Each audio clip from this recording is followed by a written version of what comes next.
You know how it goes. As the years pass, common knowledge slips away faster than you can say, "What's that thingamajig for?" Just think, our grandkids will probably be scratching their heads over the buttons on our old school phones. So it's no wonder that some ancient artifacts have got us all stumped too. Take a look at this funky object. Any guesses on what it is? A musical instrument, a toy, or maybe something out of this world? Beats me, and even the experts have no exact answer. This little guy is a Roman dodecahedron, discovered by some amateur archaeologists near Lincoln, England. It's shaped like a fist and made of a mix of metals. Now, as for what this thingy was used for, that's the million-dollar question. Supposedly, these guys were all the rage back in the day in northern Gaul and Roman Germany. According to some ancient maps, similar dodecahedrons have turned up in Europe, Britain, and even along the maritime Silk Road in Southeast Asia. The plot thickens as more and more of these dodecahedrons pop up.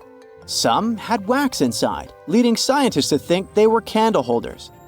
Others think they might have been used for knitting gloves, since none have been found in warmer regions. There's even one found in Geneva with zodiac signs etched on it, sparking some woo-woo theories about fortune-telling. And now a fresh discovery has got everyone's head spinning. Could this be some kind of sacred tool for the Romans? Who knows? Maybe it's the first multi-tool ever, invented way before Swiss Army knives were a thing. Carved stone balls from Scotland are another historical mystery. They most likely date back to the late Neolithic period and come in various types, from sandstone to granite. They're all roughly the same size and have intricate, evenly spaced patterns of circular bosses or knobs. Most of these designs have 6 bosses, but the number can range from 3 to 160. Some of these balls are more skillfully crafted than others, and a few even have extra decorations. There are over 400 carved stone balls and mostly found in Scotland, although some have turned up in northern England and Ireland. These stone balls rarely show signs of damage or use, and there are no clues that would give away their function. Most experts think they weren't practical tools, but had some symbolic or social importance, probably a sign of power or prestige within their communities. The Folkton drums are the 3 stone cylinders from Neolithic Britain, discovered in the late 19th century in a burial mound in East Yorkshire. Nothing similar has been found anywhere else in the British Isles from any prehistoric period. Each drum is decorated with unique designs covering the sides and domed tops. The decorations are mostly geometric, arranged in panels with stylized human faces peeking out from 2 of the drums.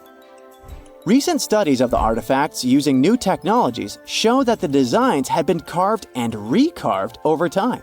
A team of experts also analyzed the composition of the drums, and it turns out that they were made from local chalk.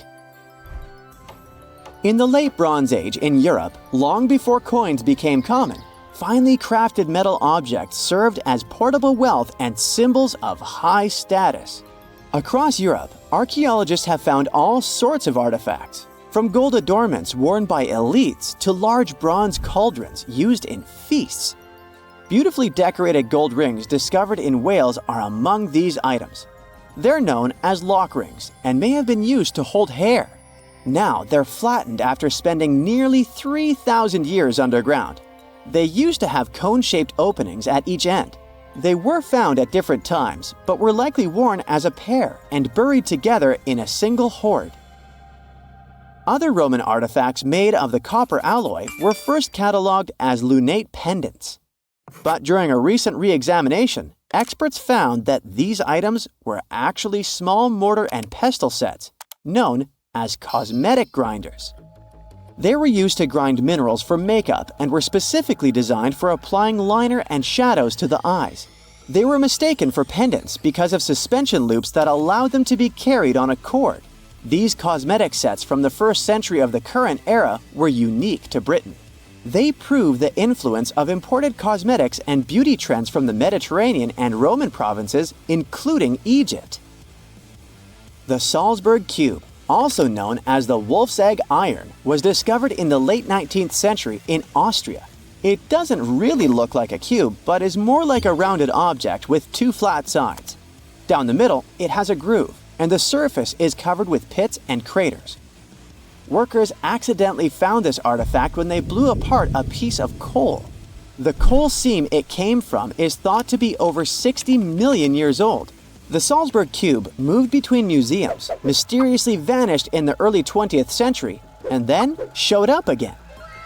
Some researchers thought it must be a Victorian-era candlestick holder, but still, no one knows the true story of the cube or its current location. Archaeologists have unearthed an incredible historical find in Pakistan, an ancient sphinx estimated to be around 12,500 years old. The region where it was found was once a busy center of the ancient Indus Valley civilization. It had advanced urban planning, intricate art, and sophisticated drainage systems. The discovery of the ancient Sphinx is a good example of their progressive art. We all know of the Great Sphinx of Giza, but what was the significance of the Sphinx in the Indus Valley culture?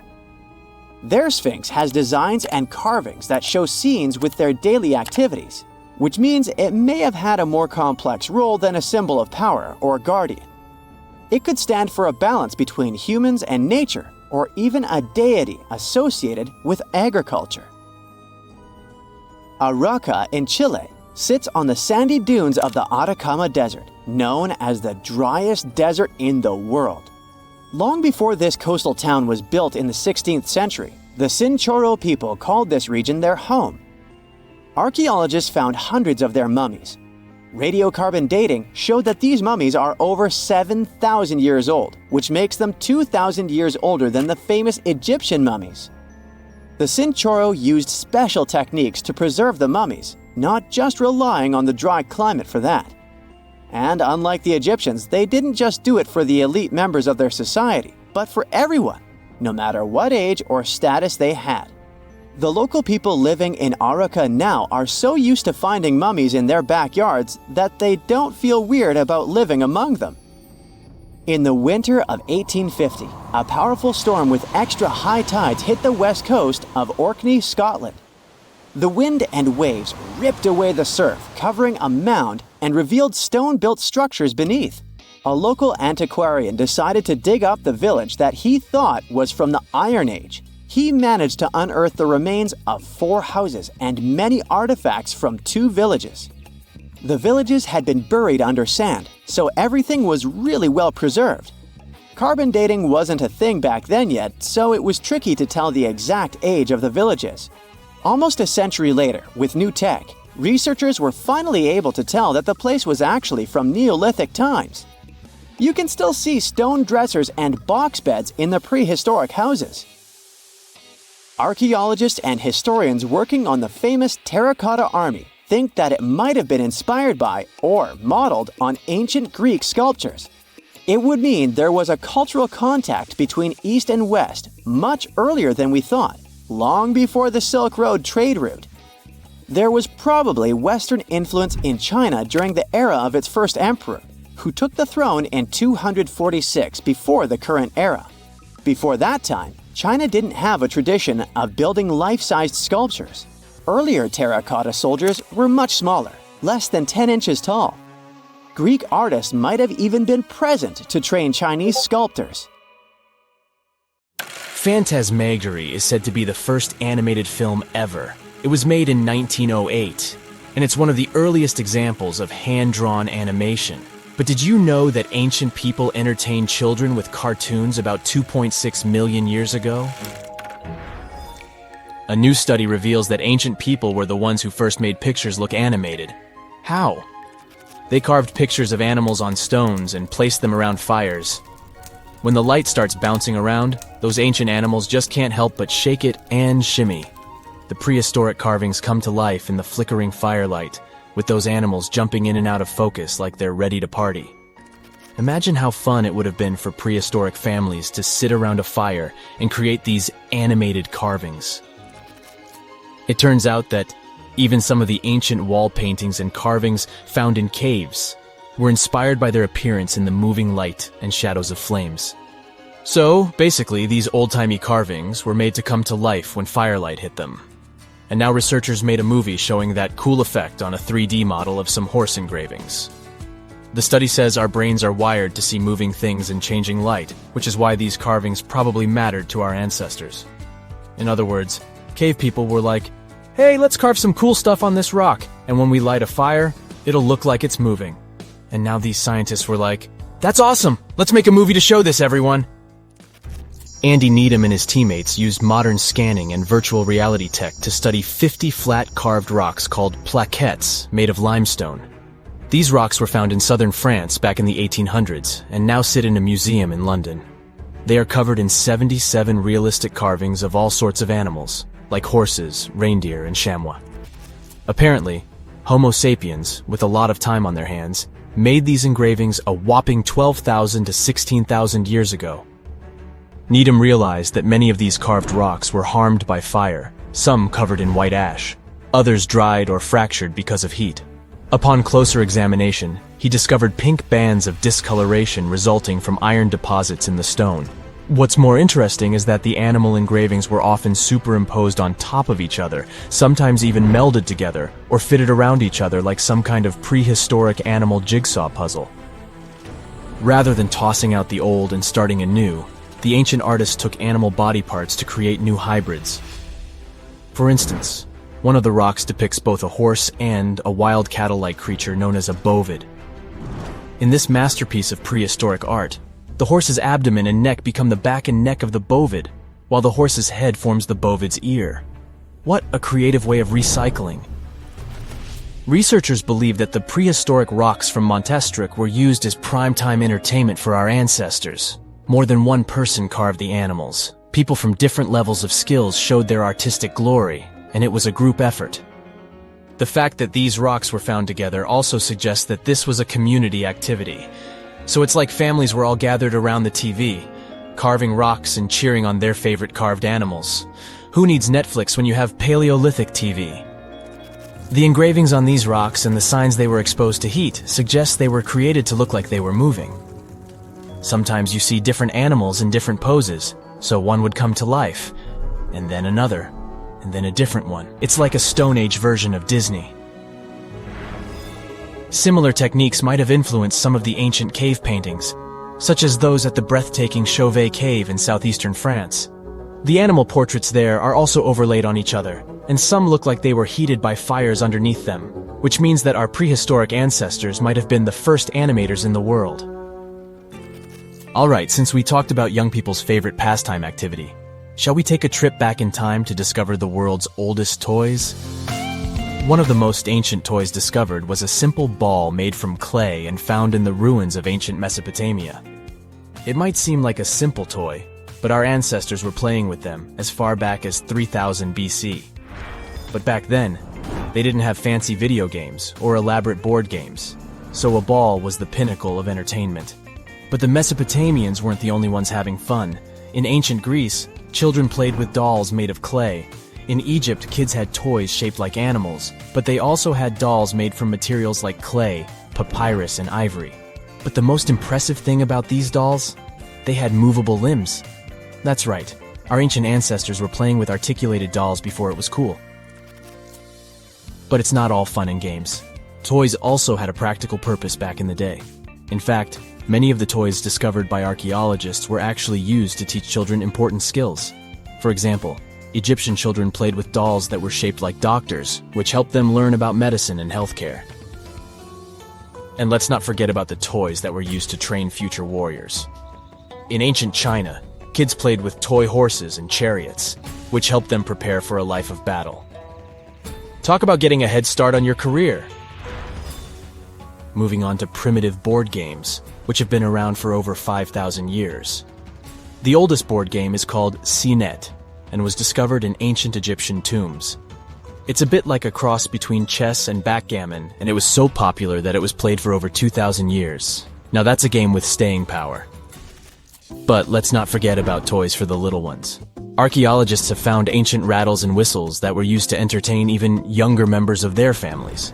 And if you thought your kid's toy collection was impressive, just wait until you hear about the ancient Egyptian princess who had over 100 wooden toys in her chamber. But perhaps the most surprising toy of all was the yo-yo. That's right. The yo-yo has been around for over 2,000 years. It was first invented in ancient Greece and was often used in battle, believe it or not. But eventually, people realized that it was much more fun to just play with it and do tricks. Marbles are also around as a toy that has been entertaining kids, and some adults, for thousands of years. Archaeologists have found evidence of marble dating back to around 5,000 years ago in the Indus Valley civilization. Back in those days, marbles were made from all sorts of things. Want to take a wild guess? Okay, I'll tell you. Fruit pits and small pieces of smoothed stone. That's right, those ancient kids were getting creative with their playthings. Some artisans even went the extra mile and crafted marbles from clay. Let's head back to ancient Egyptians and their adorable miniature boats made from ivory, wood, and clay. These miniatures may be acknowledged as toys, but they were also meant to represent crossing over to the other side. Viking kids had similar types of items too. A wooden toy boat over 1,000 years old was found on a farmstead near the coast of Norway. This toy looked like a real boat, and it would have been the ultimate cool thing, just like how kids today go nuts over race cars and drones. You can imagine little ones back then showing off their toy boats to their friends. Many of these toys are still pretty fun to play with today. There are many others left aside, like toy soldiers and spinning tops. Do you want to know more about ancient toys or gadgets from the early days of cinema? Before we get into the reason why and how there are pyramids all around the world, let's talk about some of the examples. I'll start with the Pyramid of the Sun in Mexico. These folks really knew how to build a city. Their well-planned urban center spanned over 7 square miles and boasted several pyramids. But the Pyramid of the Sun is the most impressive. This giant pyramid was built way back in 100 CE and is one of the biggest structures of its kind in the whole Western Hemisphere. It's so big that it's 216 feet high above the ground. If you ever find yourself in this ancient city, you won't be able to miss the Pyramid of the Sun. It's right there on the east side of the Avenue of the Dead, the city's main north-south street. To build this incredible pyramid, around 1 million cubic yards of material were used, including a special kind of red volcanic rock called hued tizontle. Impressive, huh? We don't know too much about the people who built the Pyramid of the Sun or its purpose. But archaeologists believe there was once a temple on top of it. When explorers went below the pyramid in the 1970s, they found a bunch of cool tunnels and chambers. In 2011, they even found a secret stash of clay pots, obsidian pieces, animal bones, human figurines, and a mask. Who knows what other secrets the pyramid is hiding?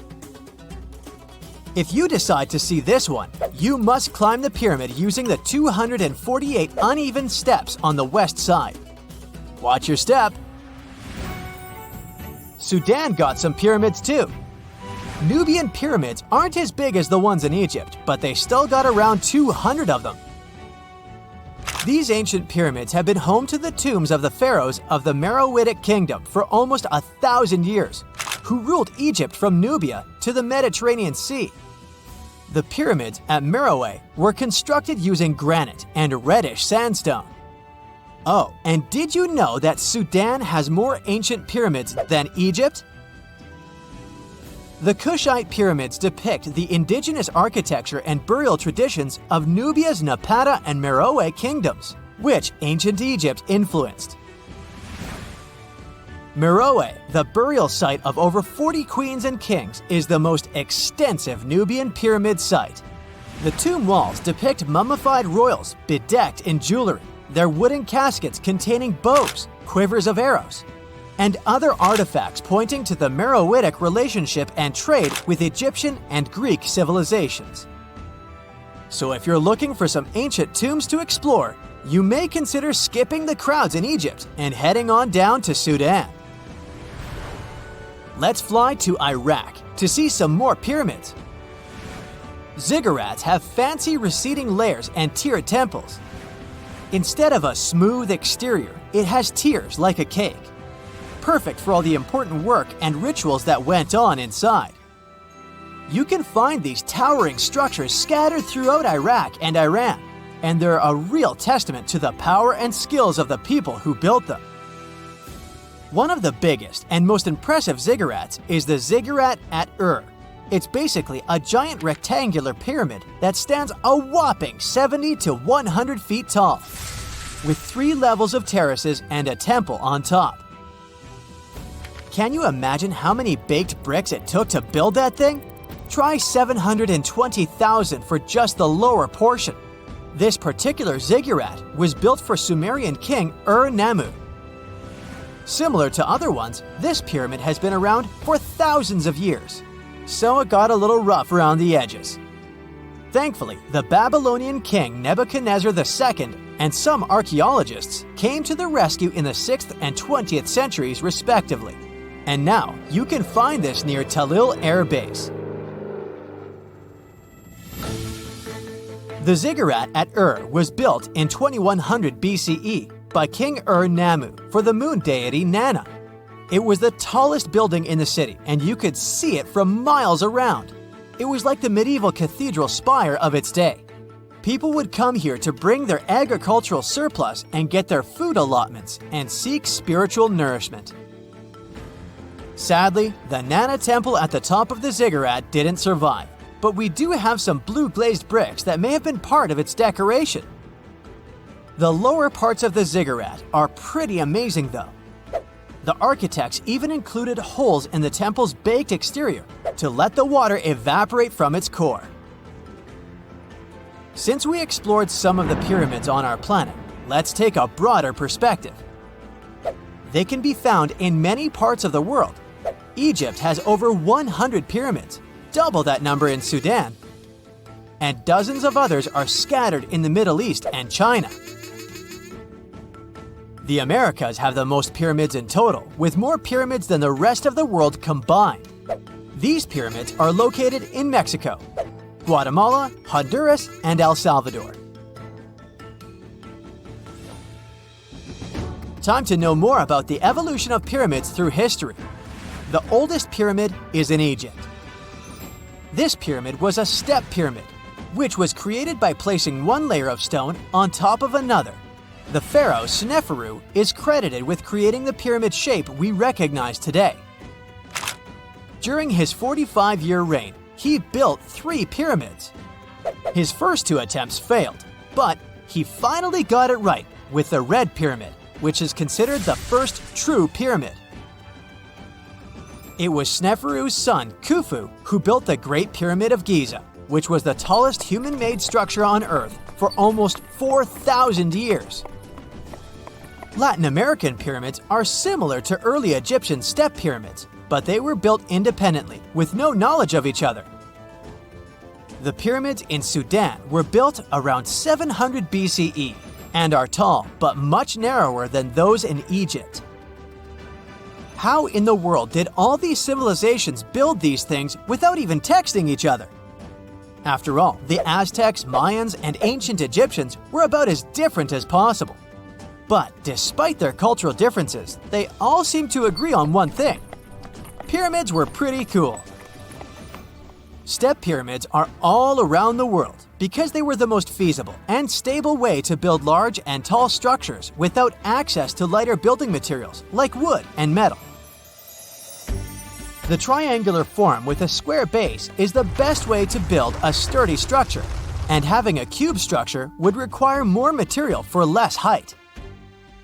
Now, when it comes to pyramid design, the Egyptian pyramids were like giant triangles with a square base, smooth sides, and a pointy top.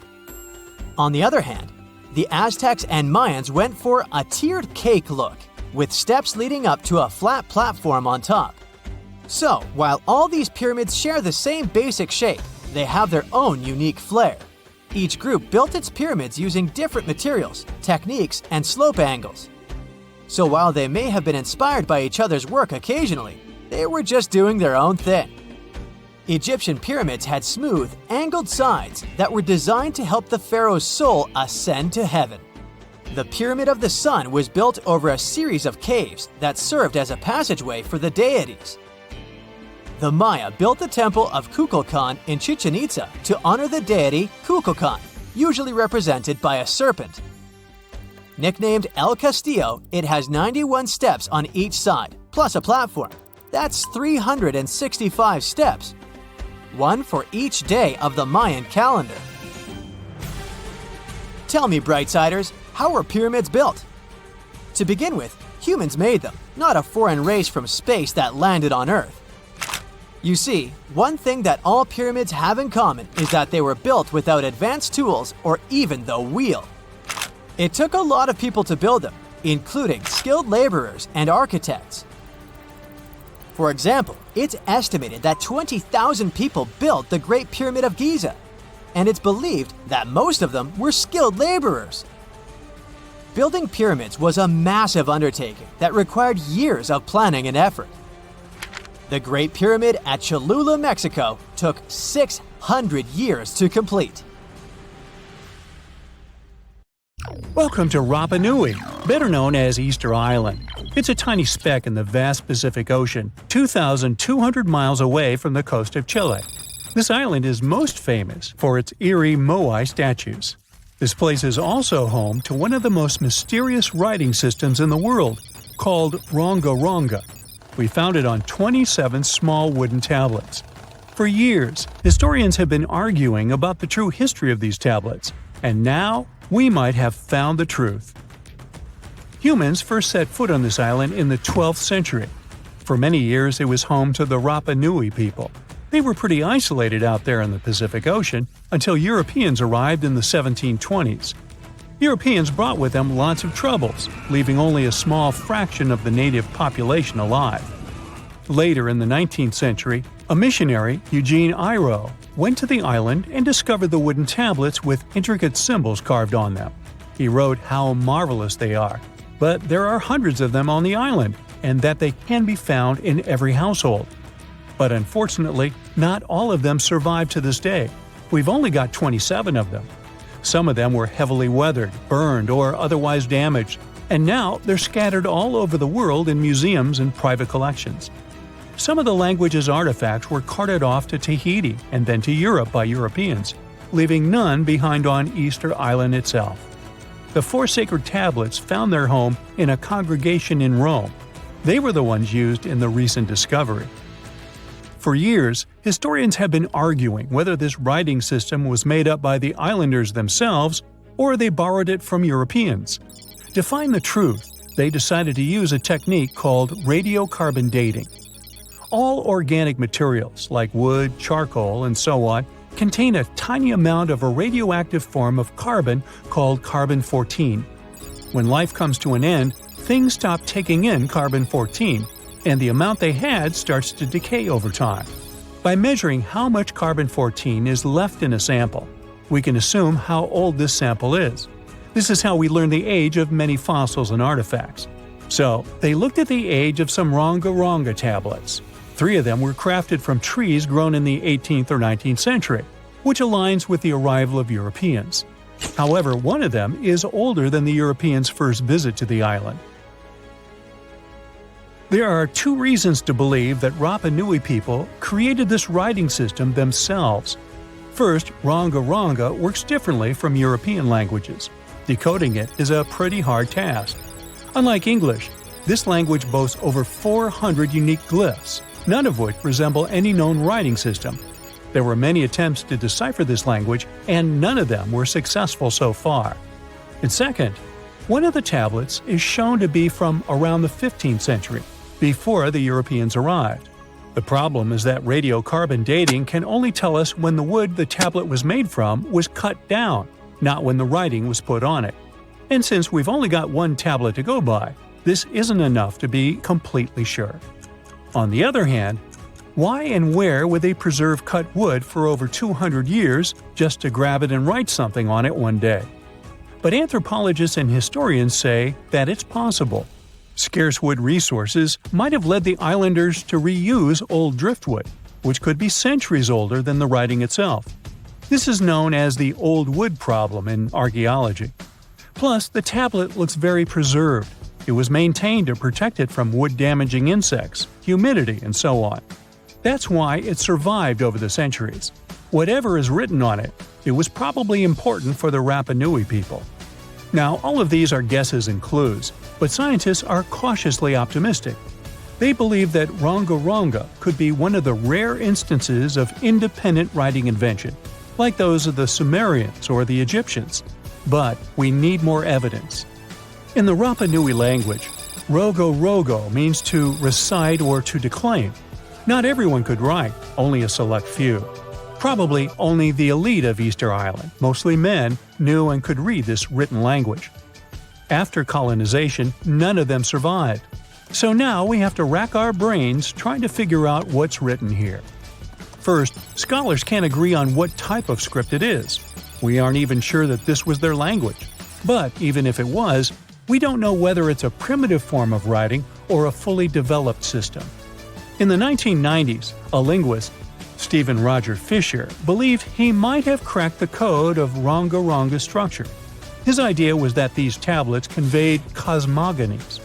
Cosmogonies are stories or narratives that explain how the universe was created and how natural phenomena came to be. They often come from ancient traditions and cultures, like those found in East Polynesia. The tablets could have talked about things like how the world began, where everything came from, and how different aspects of nature, like the stars or the mountains, were formed. This would also explain why only the wise elite could write.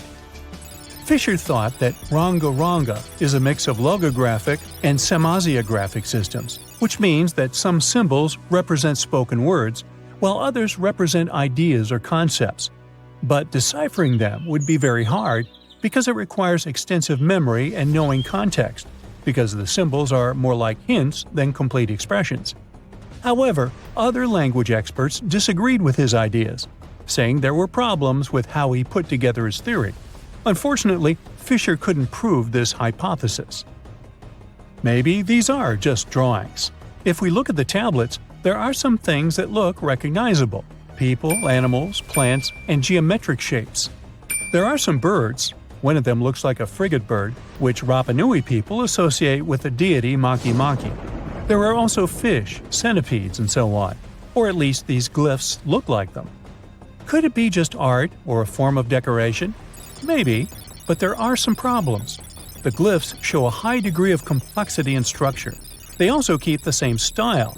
For example, there are several symbols that show something human-like with a raised hand. The only difference is different heads. As if it wasn't complicated enough, this unique writing style also uses a system known as reverse boustrophodon. This means that each alternate line is flipped upside down, resembling nothing seen elsewhere. We don't know why they would turn the tablet upside down after each line. But all this shows that they had some sort of system and organization behind these symbols. Plus, it seems like they use these tablets every day for some practical purpose. But there's some hope for the future. New technology, like AI and other computer programs, might help us understand lost languages. We already started creating algorithms that could help us solve other mysteries, like the Voynich manuscript. Academics even organized the Vesuvius Challenge, a machine learning competition that, in 2023, cracked the riddle of the ancient Herculaneum scrolls. The scrolls were buried under volcanic mud after the catastrophic eruption of Mount Vesuvius in 79 AD.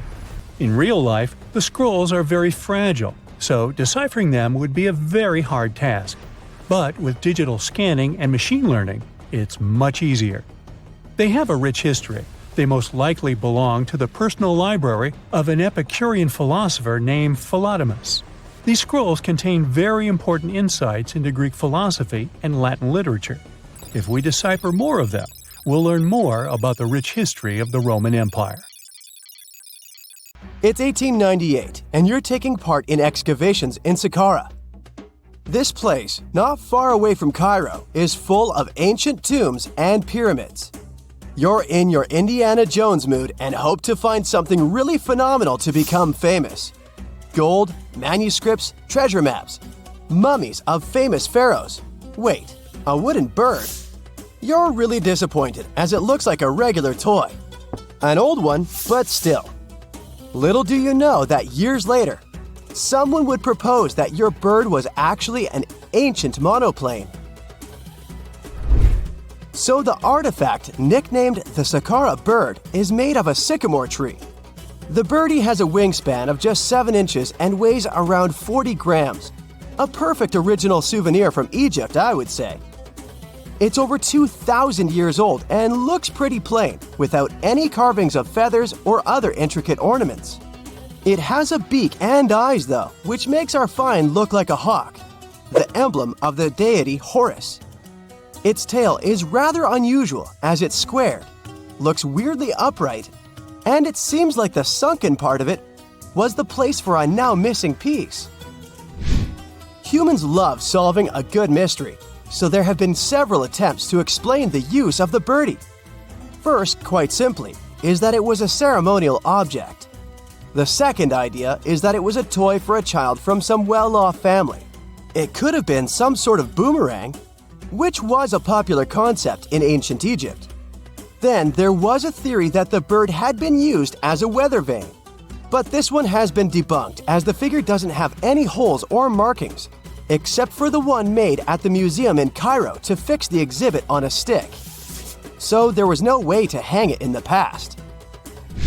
Almost a century after the bird was found, Egyptologist Dr. Khalil Masiha proposed a new theory that it could have been a model of a monoplane. He believed the bird was missing a horizontal tailplane. Otherwise, it had its wings set at a right angle, similar to that of modern planes. It could have worked to generate the aerodynamic lift necessary for flights. Dr. Masiha also claimed that it was common at that time to place miniature models of technological inventions in tombs. So, did the ancient Egyptians really invent the plane in 200 BCE?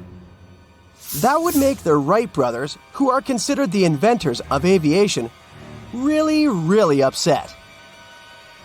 They made one of their first flights only in 1903. There's just one way to know for sure, and that is to test the model.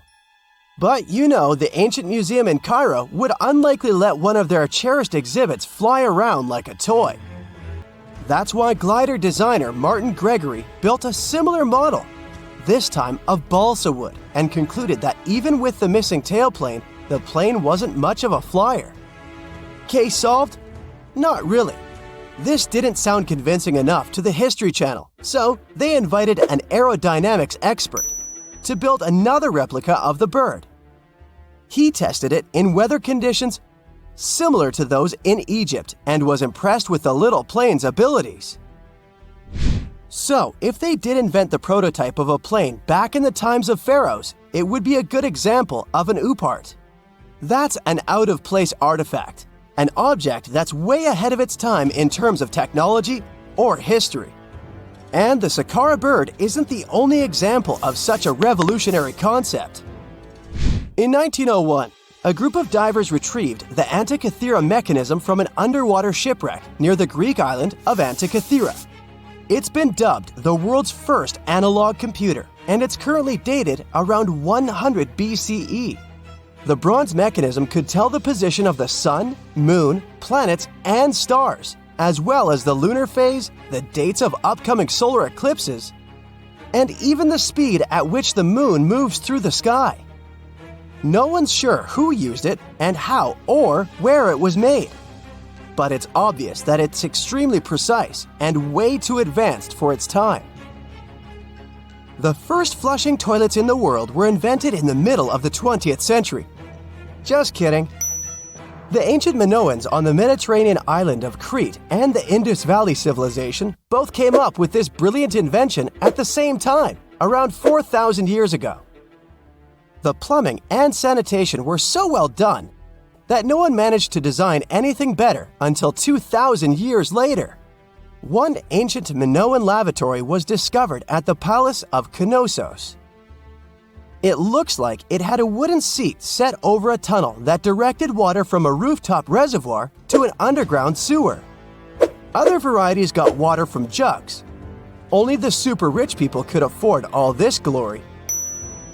So if you wanted to shop for real estate back then, the flushing toilet would be a telltale sign you were in the rich neighborhood. automated doors became a cool, seemingly new invention back in 1931. But the technology behind them is actually much older. Think the 1st century CE old. Mathematician and engineer Heron of Alexandria came up with a hydraulic system to open and close temple doors. To bring it into action, you need to light a fire to produce heat. There was a brass pot under the fire, half filled with water. The inventor connected the brass pot to containers that acted as weights. When the fire was burning, the water moved into the containers. They went down and pulled the ropes. It was nothing like a supermarket door that opens in front of you before you even have time to think.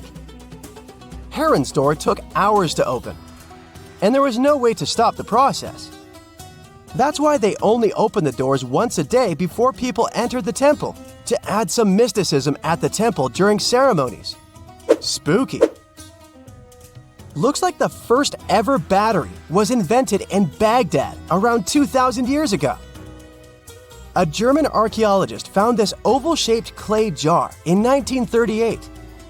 Scientists are still not sure what purpose it served and who exactly invented it. There is a theory that it was used for electroplating objects with precious metals. When they filled it with a weak acid like vinegar, the battery produced around 1 volt of electricity. Another theory says it was a vessel for sacred scrolls. Would you like to buy contact lenses designed by Leonardo da Vinci himself? In 1508, he invented a glass lens with a funnel on one side. You were supposed to wear it with water inside to improve your vision. Sounds a bit uncomfortable, doesn't it? So, around a century later, French scientist René Descartes decided to improve the idea and make the cornea contact the future lenses. Contacts because they contact your eyes, get it? The glass tube with liquid did help improve vision, but blinking was sadly impossible. 2.5 centuries later, new technologies in the glass industry let scientists design contacts that would fit in the eye and even let the wearer blink. Thanks, guys! Still, those lenses were made of heavy blown glass and didn't let the eye breathe. About 50 years later, contacts became plastic, lightweight, unbreakable, and scratch-resistant, but still covering the entire eye. And then, in 1948, an English optical technician accidentally sanded down a plastic lens and figured out they'd still be in place even if they covered only the cornea. Imagine you're living in 19th century London and need to send a message to New York. It would have taken about 10 days to get there by ship. So when delivery time went from days to hours in 1858, it was a true sensation. The first message was sent by Queen Victoria herself. It was all made possible thanks to the transatlantic telegraph cable, running under the ocean. Sadly, the new cool invention only lasted a few weeks. It took years to bring it back to life. And now we're off to almost 5,000 years ago. Let me take you to ancient Egypt, where back in 2550 BC, guess what? The construction of the Great Pyramids of Giza started. People learned to build cathedrals and skyscrapers, but it wasn't until recently that these massive buildings appeared. It's still a mystery to even modern scientists how these pyramids were built 5,000 years ago. No wonder they are one of the 7 wonders of the ancient world. They're also the oldest of them and the only wonder of the ancient world that still exists in the 21st century. It must have taken a lot of cooperation to build a thing that massive, even for today's metrics. But the Giza pyramids weren't the first pyramids ever. The first one, called the Step Pyramid, was built around 80 years before the first Pyramid of Giza in 2630 BC for King Djoser. It wasn't meant to be extraordinary, but ended up being quite impressive. It was a pyramid of 6 stepped layers of stone. It was 204 feet high, which is as tall as a 19-story building. And it was the tallest building that existed at that time. It wasn't just a pyramid though, it was surrounded by a whole complex of buildings, including even courtyards. In ancient Egypt, people believed in the afterlife, so everyone, especially kings, wanted to make sure they had everything they needed to get ready for it. Here's why the pyramid complex was perfectly supplied with a lot of objects people used every day. The complex included a pyramid and a kind of a palace. Those buildings had many things the king loved and might need one day, like furniture, food, and gold vessels. After Djoser, building pyramids became common practice, but many pyramids weren't finished. It would usually take about 20 years to build one, but many rulers reigned way less than that. Overall, there are more than 100 pyramids. The most famous pyramids are the Great Pyramids of Giza.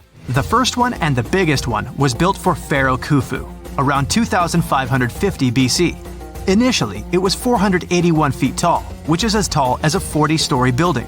The second pyramid was built for Khufu's son, Pharaoh Khafre, around 2520 BC. It's just a bit shorter, usually standing at 471 feet high, a 39-story building. This is the pyramid with the famous statue of the Sphinx. Sphinxes have a lion's body and a human head. They were built to guard important areas. This one has the head of Pharaoh Khafre and is guarding his pyramid, facing the sunrise. The Sphinx is most well known and is one of the world's biggest and oldest statues. Originally, it had red color and did have a nose. It's still possible to see the trace of red pigment by its ears. But no one knows exactly when the nose disappeared. For some time, the Sphinx was sort of hidden underground, being covered with sand up to its shoulders. Luckily, in the early 1800s, an adventurer with a team of 160 people dug it out. The third pyramid of Giza is the smallest one, being more than twice shorter. Originally, it was 218 feet high, about the height of a 20-story building. Built in 2490 BC, it was a pyramid for Khafre's son, Menkaure. The pyramids are designed to align with the points of the compass, and their sides symbolize the rays of the sun. But back at the time, there were no compasses. Ancient Egyptians figured out the directions themselves, and with amazing precision. To align the pyramids, they used two constellations. Originally, the pyramids were covered in smooth white limestone and had a gold-silver top to reflect the sun. Later, the white limestone was taken from the pyramids by other kings and used for other buildings. Scientists estimated that ancient Egyptians used about 2.3 million stone blocks to build the first pyramid. Each block weighed more than 1 ton. This is the weight of a rhino. Some blocks were even bigger, being almost as heavy as an elephant. 4.5 millennia ago, there was no modern equipment to help build it. There were no machines, no wheels, and even no steel. The only metal available to them was copper. Even today, scientists aren't sure how the Egyptians managed to build the pyramids. There are no records left that would shed light on it. Some even think that Egyptians wanted to keep it as their secret and didn't even record it on purpose. Many believe that poor people and foreigners built the pyramids, but it's not true. Actually, the builders were very skilled workers, and they were fed and paid well. The archaeologists claim that the builders lived in a nearby temporary city and were a highly organized community with a strong leader. Scientists say that around 20,000 people worked on each pyramid complex, and it took about 20 years to build each. It probably was a national project. The construction site was large in resources, and food and essentials were likely to be contributed from all parts of Egypt. Even with all that support, it remains unclear how people managed to cut, transport, and assemble those huge stones. One of the theories suggests the stones were most likely transported on boats down the Nile River. Then, there was a harder part. They had to be moved to the construction site. For that, they probably used wooden sleds. It wasn't very hard to pull them because the sand mixed with the right amount of water was pretty slick. And 10 people could move a sled even with a rock weighing 1 ton pretty easily. Finally, one last problem. The stones had to be lifted and put into place. Archaeologists have discovered the remains of the ramps system that dates back to when the pyramids were built. Most likely, the Egyptians designed a unique system to move and pull huge stone blocks, but no one knows what it looked like exactly. The most common opinion is that there were several ramps around the pyramid to help move the blocks. The ramp was growing with the pyramid getting higher. They suppose people were walking up the stairs, pulling the stone on the wooden sled up in the middle on the sandy ramp. But this is just one of the options. Others say that the ramps were going around the pyramid. Some say the ramps were inside the pyramid. But we'll never know for sure, and it'll forever remain a mystery, just like the ancient Egyptians wanted.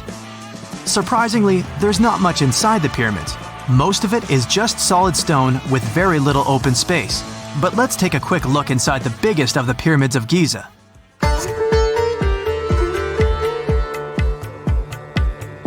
From the entrance, there are two stairs, one going down and the other one going up. The descending one takes you to a chamber located underground. That's where the pharaohs are, but not in this pyramid because Khufu wanted to stay higher.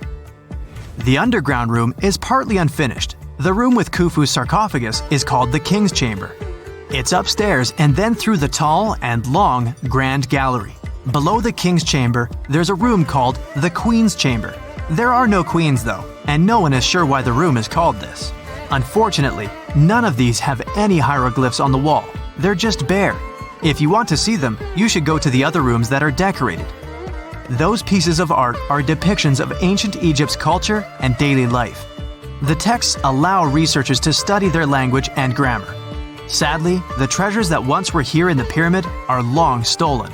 From that room, there are several tunnels for an unknown purpose. There are many tunnels and passages inside the pyramids. There are many chambers and shafts and secret ways. Scientists have been sending little robots with cameras there for some decades already. And the robots did discover another chamber a bit upstairs with hieroglyphs on the walls. But even today, much of the pyramids is still unknown, and there's no so-called building plan of the pyramids. Egyptians did create a mystery no one can crack for 4,500 years already. Scientists recently started to X-ray the pyramid to learn what's inside it without entering it and its narrow, mysterious tunnels. You have heard about Nikola Tesla. You have definitely heard about the Great Pyramids in Egypt. But what if I told you that Tesla may have probably uncovered the ancient mystery surrounding the pyramids? Wait, what? Is this a crossover episode? Nope.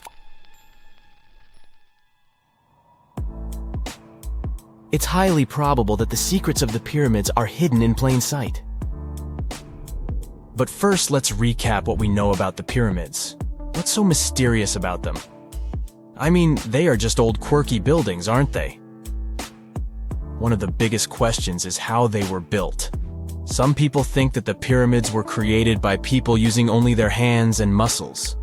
But others think that there might have been some kind of crazy energy source that we don't know about yet. Like, what if aliens helped out or something? Just kidding. But this idea of some unknown energy source being used to build the pyramids has been around for ages. Even in old texts, like the pyramid texts, it talks about how the gods gave us something to build a great power. So maybe there was something really powerful and mysterious going on back then? Who knows? Back in the early 1900s, he got obsessed with the Great Pyramids of Egypt. He read numerous books about these ancient structures and was blown away by how much energy they seemed to have. At that time, not many people knew much about electricity, and Tesla started to wonder if there was some kind of advanced tech hidden in the pyramids.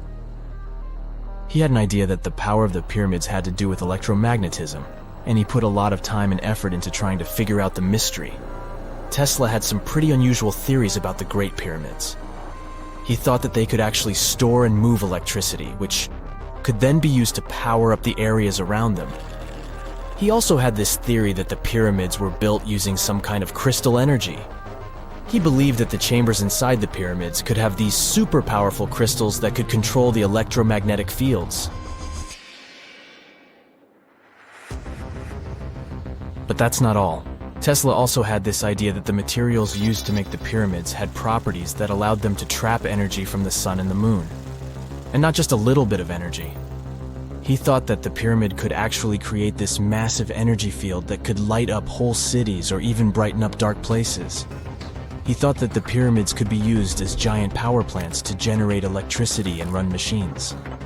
Tesla even believed that the pyramids were somehow linked to cosmic energy, which could be used for spiritual enlightenment and healing. How very new age of him. Anyway, Tesla wasn't just pulling these ideas out of thin air. He was seriously into studying everything he could about the pyramids, from ancient artifacts and texts to hieroglyphs and drawings. And he came up with this idea that the pyramids were designed to be energy amplifiers, and some kind of unknown energy source was used during their construction. Some people thought Tesla was eccentric for coming up with these theories, but his ideas have actually had a huge impact on the way we think about the pyramids today. Researchers and scholars have been digging into his theories for years and using them to uncover some of the biggest mysteries surrounding these ancient structures. For example, recently scientists have used theoretical physics to investigate how the Great Pyramid of Egypt would react to certain radio waves. They found out that if the radio waves were a certain length, the pyramid could concentrate the energy inside its rooms and focus it under its base. The scientists did lots of calculations to figure this out.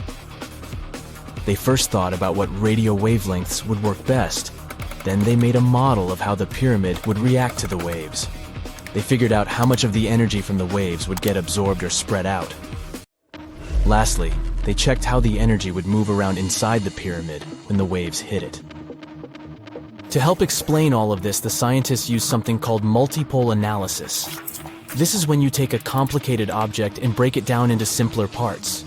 Then you can see how each part interacts with the energy that's coming in. It's like taking apart a puzzle to see how each piece fits together. The researchers are interested in how all of this can be used in the future.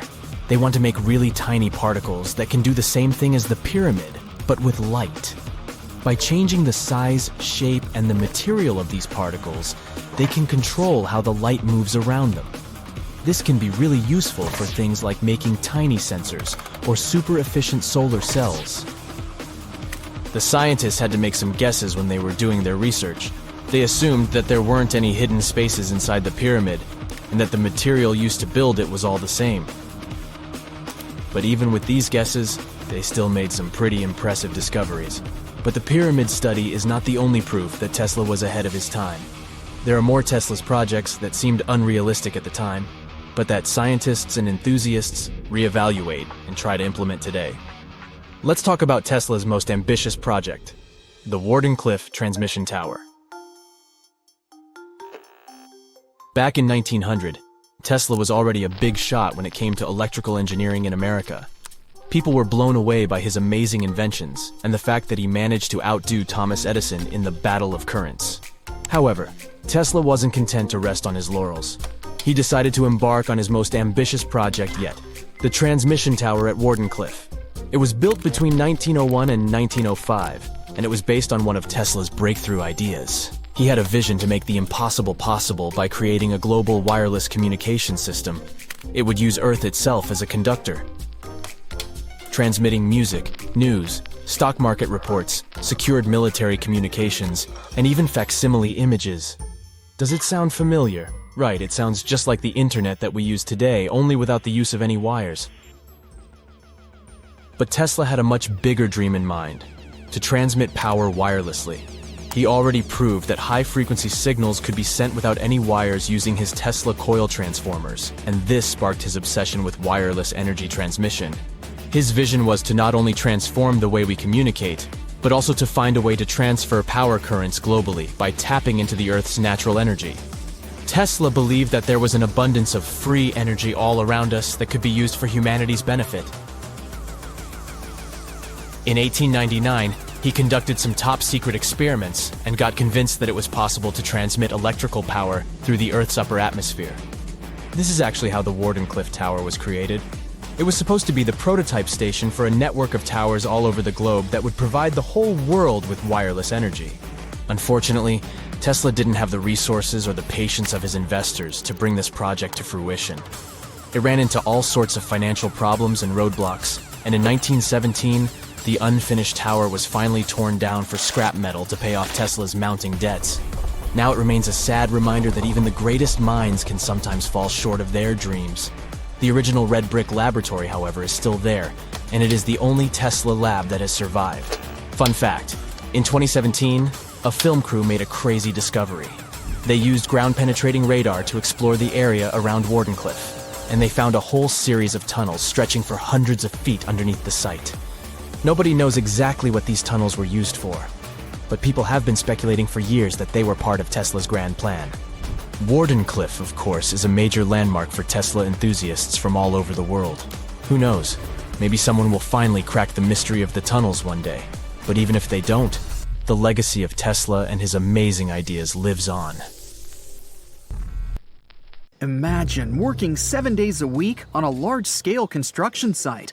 You, along with thousands of others, carry millions of stone blocks and put them on top of each other according to a complex system.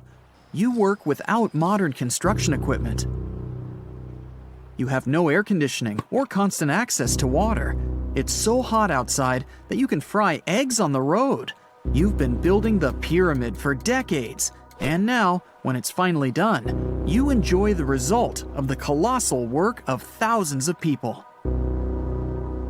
You're looking at a giant cultural monument of global value that will freeze in time and amaze people for tens of thousands of years. A few thousand years have passed. People in the 21st century see the pyramids and are like, "Wow, I can't believe humans have built this." Yeah, the people who built the pyramids wouldn't have appreciated such a theory. But actually, there are reasons to believe that people built it using some fantastic technology. From the outside, it seems the Great Pyramids are just big triangles of stone. People just put some heavy blocks on top of each other, and that's it. In fact, the design seems too perfect to be true. The pyramid consists of more than 2 million blocks. They lay so close to each other and are so even that you couldn't squeeze even a thin sheet of paper between them. Scientists still can't figure out the exact technology for building the Egyptian pyramids. One of the biggest and most famous is the Great Pyramid of Giza. This huge construction, well known all over the world, has one big secret. There should be a capstone on top of the pyramid. It's a triangular-shaped stone block, a small pyramid on top of a huge one. It's also called a pyramidion. The builders of ancient Egypt made it out of granite and limestone and covered it with gold. No records or old drawings prove that there was a pyramidion at the top of the Great Pyramid of Giza. But there's another ancient Egyptian structure with such a triangle, the Red Pyramid. It was built before the Great One, and its capstone has survived to this day. Archaeologists have found and reconstructed it. But where could the capstone of the Great Pyramid be? It's a mystery that still has no answer. Some are sure that some thieves have stolen it from the top. Maybe they just climbed up and pushed the pyramidion down. It makes perfect sense. The capstone was probably the most valuable element of the pyramid. Many scientists and archaeologists still don't know its exact purpose. Some believe that this peak covered with gold glorified the pharaohs. The capstone reflected moonlight at night and illuminated the entire space around it. During the day, the capstone reflected sunlight with its shiny surface. You could have noticed it from afar. The top of the pyramid was a kind of guiding star for lost travelers. All other stone blocks of the pyramid consist of limestone. People polished them to make them look shiny. In the past, they were even glowing and reflected light. You could see glowing pyramids from space, although they looked like tiny lights. Over thousands of years, winds, sandstorms, and rains have changed the pyramid's appearance. If people had taken care of them all this time, they would have looked like something out of science fiction movies, or the pyramids from Las Vegas. But unfortunately, we will never see their original appearance. Some archaeologists and scientists believe that the capstone could absorb the sun's energy and distribute it evenly throughout the pyramid. No one knows precisely why the Egyptians needed this technology. There's a theory the pyramids are ancient energy systems. The pharaohs applied this energy to use some unique technologies that were more advanced than all the achievements of the 21st century. And the triangular shape of the pyramids was ideal for boosting this electromagnetic energy. In theory, solar radiation, or electromagnetic forces, accumulated at the top of the pyramid, filled the inner rooms, and then went down the walls to the base. Any surface distortion could prevent the flow from spreading, so they had to create a perfectly smooth surface. That's why they installed the blocks so that nobody could squeeze a needle or razor blade between them. Many people believe in this theory because they built the pyramids from limestone. This material can hold energy inside itself. In the inner part, they created granite deposits to cause air ionization, that is, to create an electric charge. They also dug channels under the pyramid for water to transmit electricity.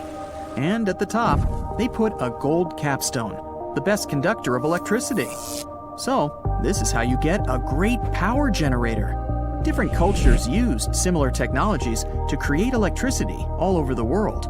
But these are all theories. If it had been working, humanity would have used these technologies today.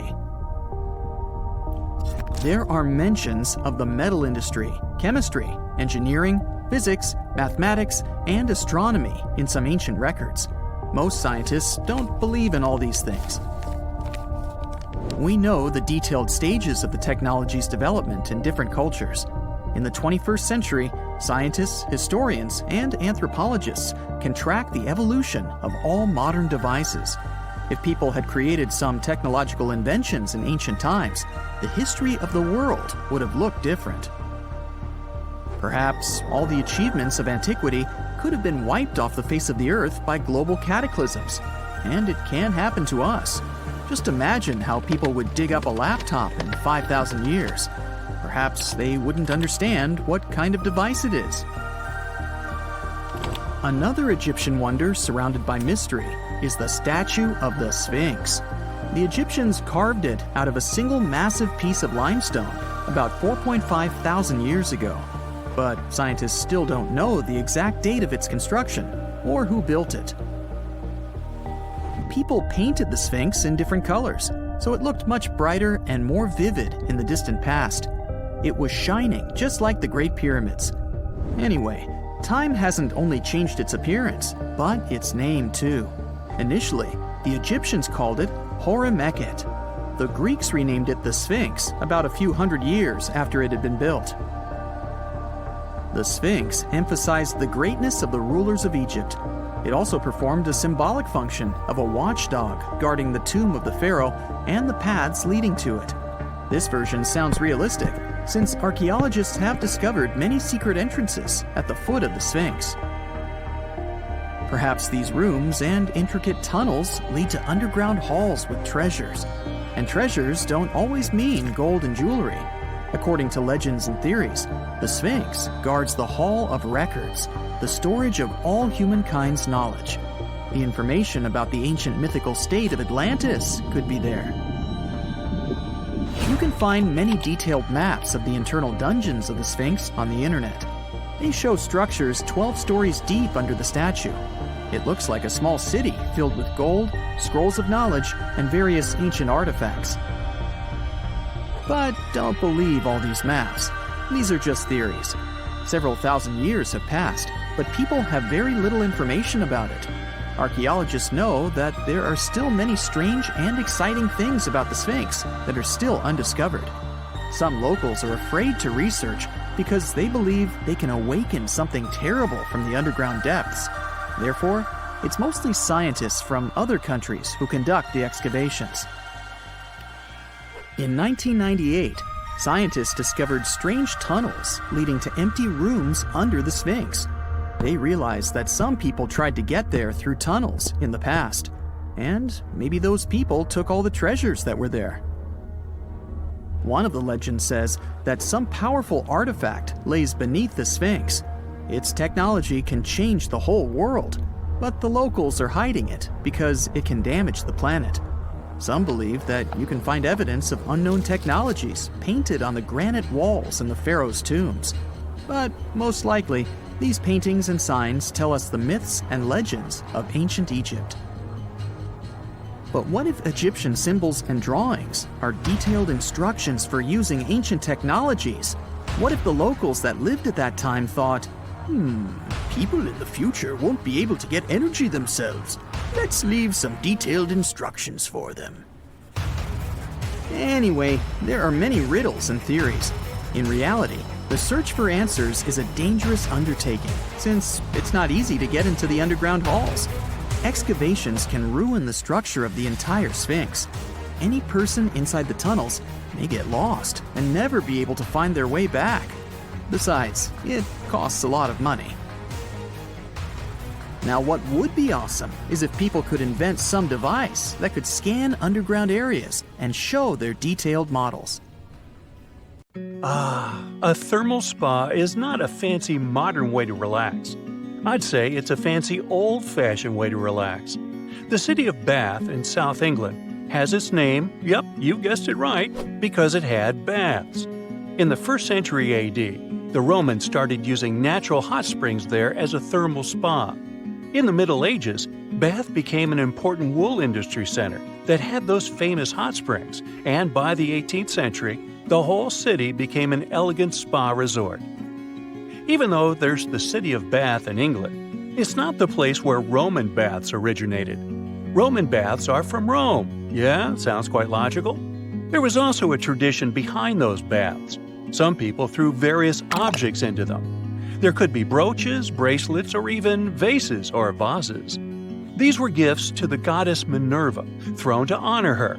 So, a whopping amount of coins was once found in one Roman bath, about 12,000. Sounds impressive, but another attraction in Rome easily beats even this crazy number.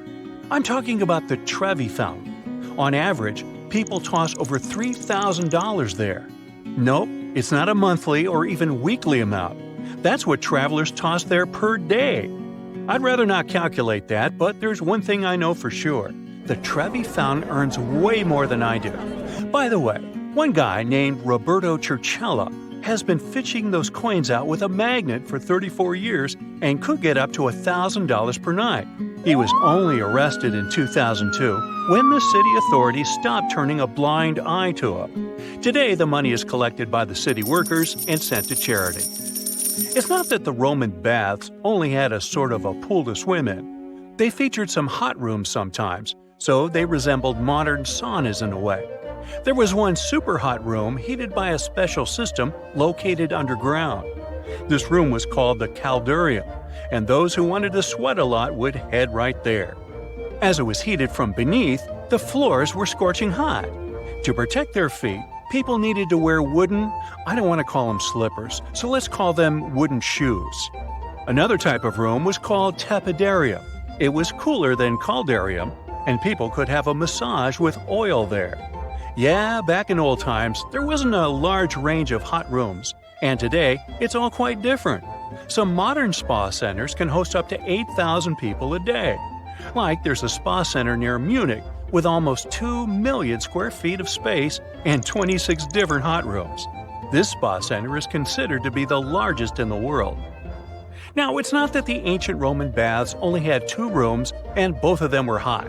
There was also a special changing room called a poditarium. There were no lockers back then, and historians claim thefts in Roman baths were quite common. There was also a gym in those baths. The room was called palestra, and people could exercise there. For example, weightlifting was pretty popular. There were also such rooms as sudatoria and laconica, super dry rooms where people sweated a lot, and natatio, which was basically an open-air pool. Once people had relaxed, bathed, and exercised enough, they headed to the frigidarium at the end of the day. Frigidarium sounds like fridge, huh? Right, it was a cold room with cold baths where the bathers would cool down after hot procedures. We're back to English Roman baths, and sorry to break it to you, but you aren't allowed to swim here, at least now. The problem is that back in the 1970s, dangerous bacteria were found there, and they even caused a fatal disease in a girl who swam there. After that tragic event, everyone was forbidden to swim in those Roman baths. The water was then thoroughly inspected, and it turned out that it was polluted. Plus, there lives a particular species of dangerous amoeba. What's weirder is that the very same baths had been previously used to provide water cure treatments. Those treatments had even been prescribed by the NHS for over 30 years, from 1948 to 1976. Those who want to enjoy safe thermal baths, you've got plenty of options to pick from. For example, you may want to consider traveling to Hungary. This country may be landlocked, but it has an incredible amount of thermal water sources, about 1,300. Its capital, Budapest, alone has 123 sources. And when it comes to bathing, the season doesn't matter. Soaking in thermal waters is a part of the national culture there, and this culture dates back to Roman times. The Hungarian baths are as stunning as the Roman ones. Look here, it's Gellert Furter, and it's believed to be one of the most elegant baths out there. Tile mosaics, yes please. Intricate column, there you have it. Frescoed ceilings, sure thing. What's curious about Hungarian thermal waters is not only are there hot water springs, but there's even an entire thermal lake.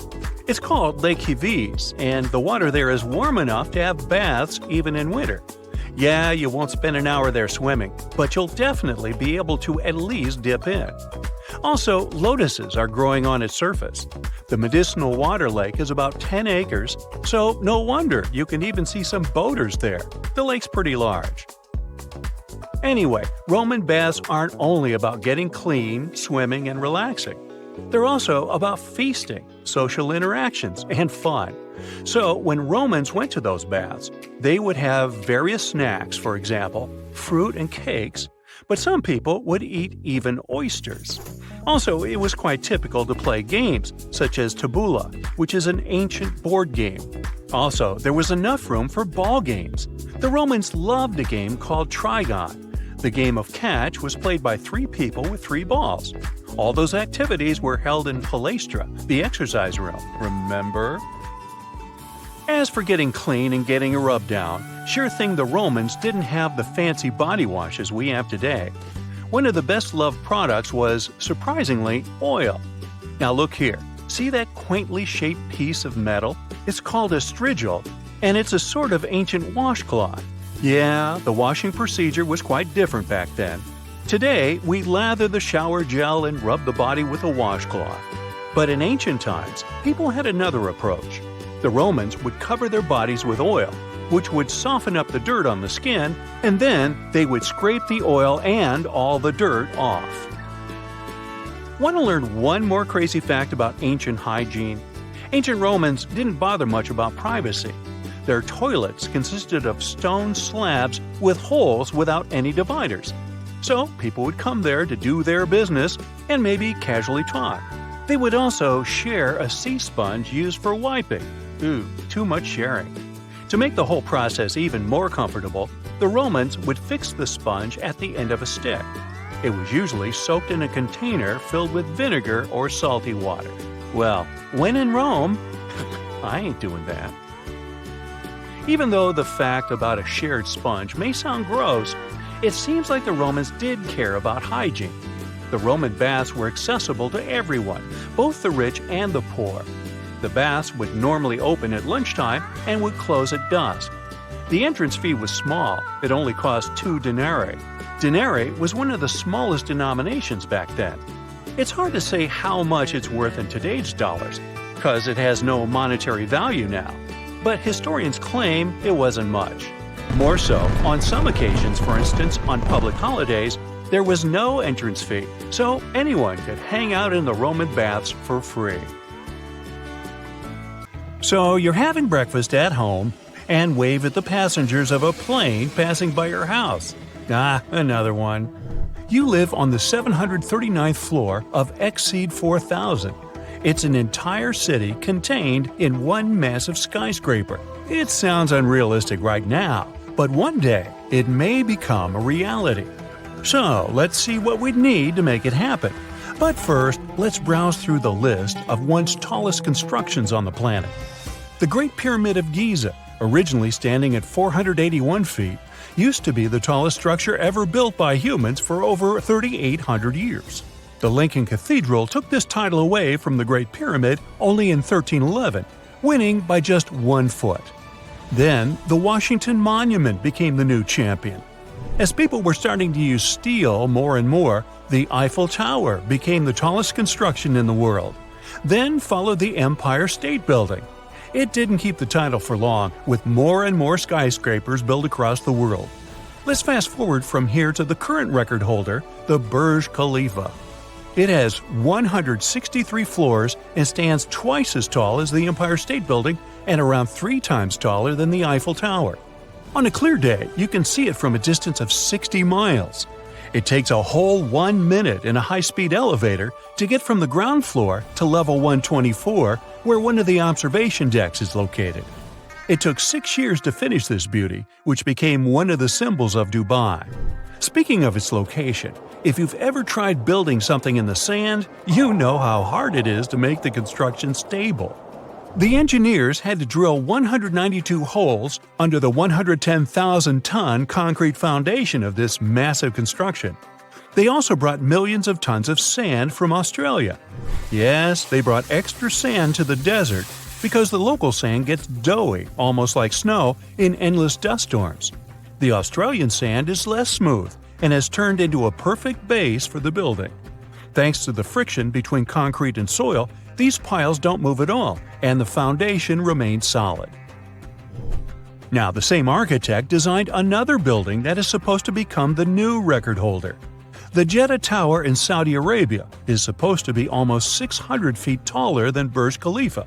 Once finished, the construction, made of 80,000 tons of steel, will host the world's highest observatory. Jeddah Tower will have 59 elevators, and some of them will be double-decker ones. The bottom third of the skyscraper is supposed to be office spaces. The next levels will host a luxury hotel, and the remaining 167 floors will be reserved for apartments. The narrowing silhouette of the building is supposed to help it withstand winds and gravity. The base will definitely be extra wide to make the entire construction stable. Only 1/3 of the building has been finished so far, and construction has been frozen for an unknown period of time.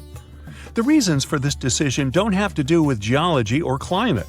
Humans have learned to deal with all kinds of soils and conditions. For example, if we want to build our future skyscraper in a seismically active zone, we'd need to make it flexible. Piles can hold the weight of the building, but the concrete pad would stand on huge springs. During an earthquake, the ground will shake and move from side to side, but the springs will dampen and compensate for the movement, so the building will stay in place. The wind is another problem for skyscrapers. The taller the building, the more the wind's affected. That's why most skyscrapers are built to be able to sway in the wind or have holes to allow the wind to pass through instead of crashing against the building surface. So, in theory, if you have the right materials and enough funding, you can go as tall as you want. All you have to do is expand the base to make your construction stable. Now, because our planet is spherical in shape, you'd have to stop at some point. But even a base of that size would be enough to hold a skyscraper higher than Mount Everest itself. Exceed 4,000 building would stop halfway in that race, at a height of 45% of the world's tallest peak. Mount Fuji became the inspiration for this design that might actually be built in the Tokyo harbor. It will be a self-contained city in one building, powered mostly by solar energy. This city can become home to up to 1 million people. And these people might not have to leave their huge home, as there will also be offices inside. Engineers will need to work out several issues to make the whole project possible. Since the building will have 800 floors, there will be a huge difference in air pressure between the top and the bottom levels. They'll need to figure out a way to level it out so residents feel comfortable and healthy.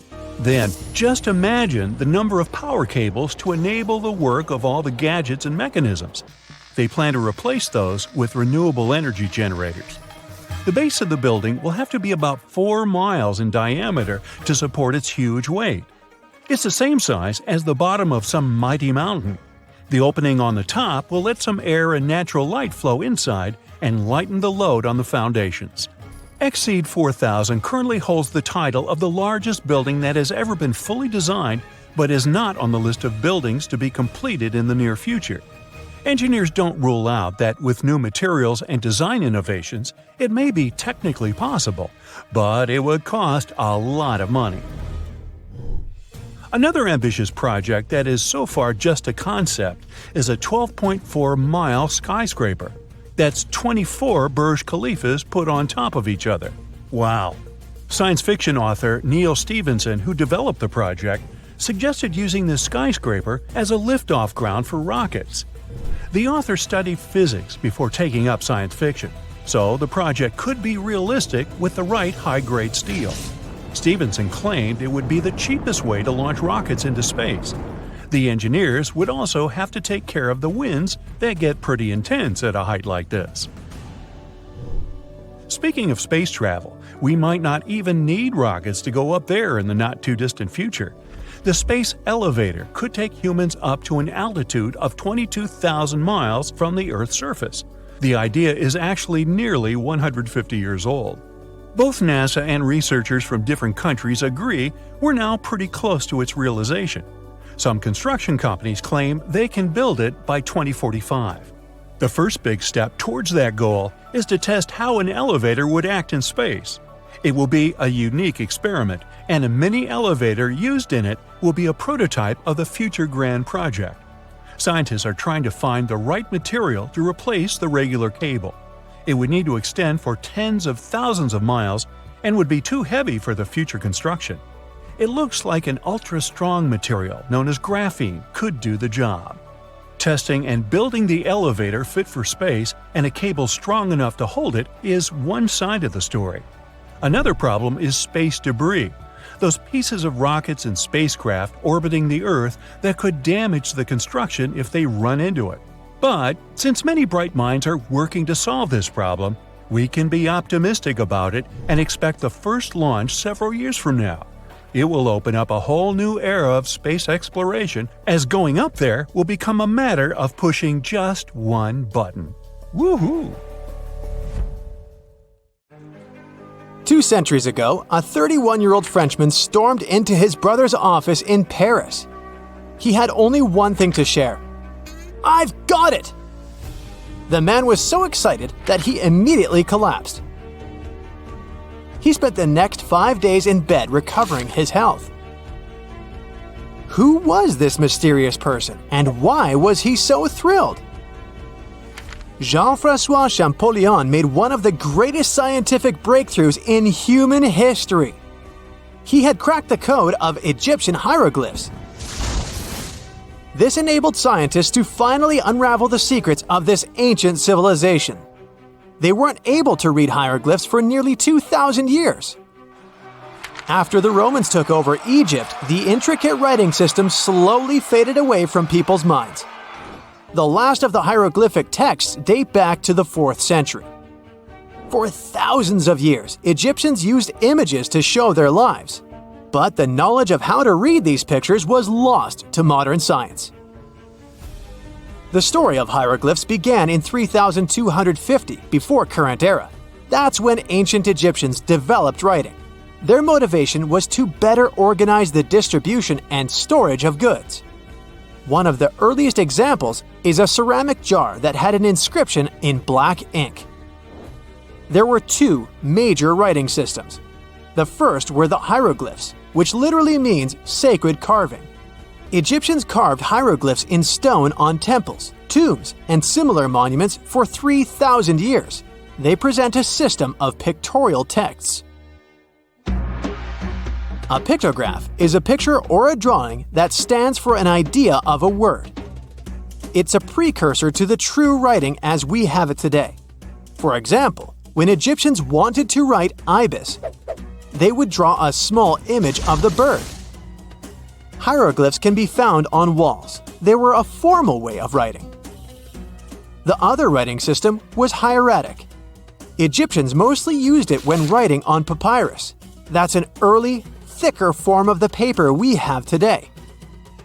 It soon evolved into demotic. This improved version became the most common writing systems in ancient Egypt.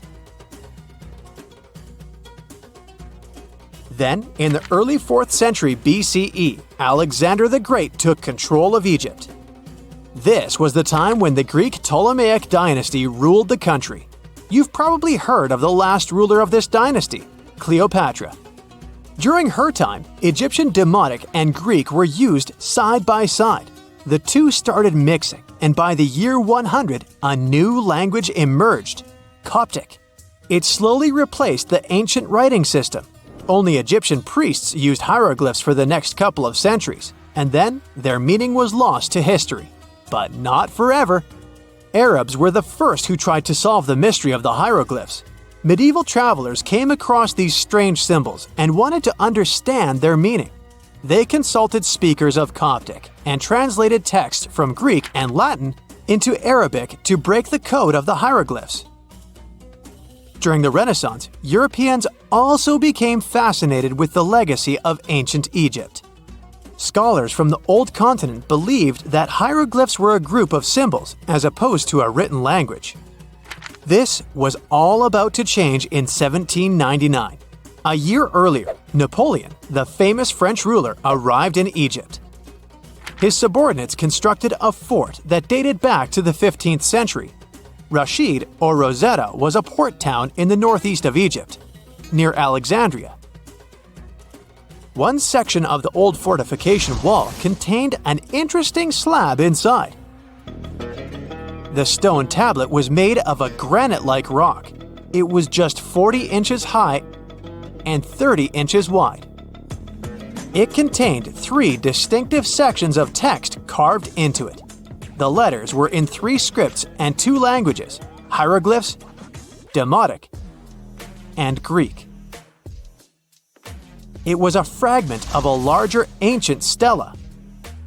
These are upright stone slabs that are used to dedicate to a person or an event, but the one from Rosetta was damaged. 2/3 of the hieroglyphic text on the top was missing. The bottom Greek text lacked a cornerstone. The only fully preserved section was the writing in Demotic in the middle of the slab. It eventually ended up in the British Museum. The scientific community was intrigued, and the race was on to decipher it. Prints and casts of the slab went out all over Europe. Scholars already knew ancient Greek, so in theory, this shouldn't have been so hard. The first people who saw the Rosetta Stone thought the process would take 2 weeks. In the end, it took 2 decades. The main issue was the fact that hieroglyphs and spoken ancient Egyptian didn't have a connection anymore. Scientists didn't know what sounds the letters on the slab corresponded to. Imagine if English disappeared 1,000 years in the future. Then someone finds a tablet with the word dog. At first, they wouldn't know how to read the word or the individual letters. Even if they figured out how to pronounce the word, they wouldn't know its meaning. This is what linguists were dealing with in the case of the Rosetta Stone. The careful study of the artifact produced another find. The texts weren't direct translations of each other. They both described the same event, but in different words. It was like you saw a movie with 2 friends, and then all 3 of you wrote different reviews about it. The original text was probably in Greek, but the translators added extra words to make it sound more Egyptian. An English physician and physicist, Thomas Young, made the first great breakthrough. He knew that the name Ptolemy appeared several times in the text based on the Greek translation. This wasn't an Egyptian name, so it was impossible to represent it with a single image. The only way to spell out this Greek name was to use symbols that sound like it when produced. This is called transliteration, and we have it today as well. This is how foreign-sounding words are written down in Chinese or some Slavic languages. Young focused on sets of hieroglyphs in oval frames. These are called cartouches.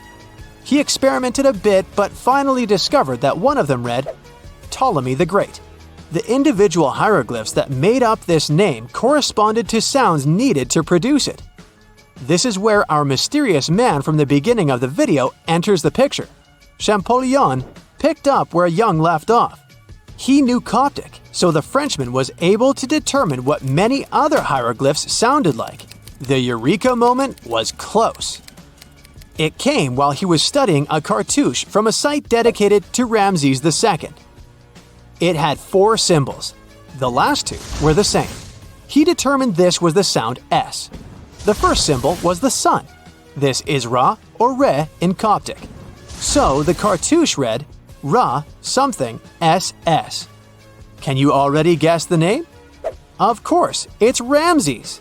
This breakthrough finally cracked the code. Ancient Egyptian wasn't a mishmash of cool-looking images. It was a phonetic language that Jean-François Champollion discovered in September of 1822. The stone slab is today known as the Decree of Memphis. The Egyptian Council issued it in this city in the year 196 before current era. In it, they expressed their loyalty to the pharaoh. They erected identical stelae and temples all across Egypt. The Rosetta Stone was just one copy of them, but its content is less important than the fact that Champollion's translation gave these ancient peoples their voice again. During the 1800s, European scholars didn't think that the Egyptian civilization was much older than classical Greek or Roman. Now that scientists could read hieroglyphs, a whole new chapter of human history opened. One of the most famous finds in the history of archaeology happened in 1922. That's when the British archaeologist Howard Carter discovered the tomb of Pharaoh Tutankhamun in Egypt's Valley of the Kings. The whole world admired King Tut's golden mask. But without Champollion's pioneering work, it would be impossible to know who its owner was. The young pharaoh's cartouche is phonetic. For instance, you pronounce the pictograph of a chick as the vowel U. The symbol for the key of life is an ankh, and there is a shepherd's crook in the end. It symbolizes the word ruler.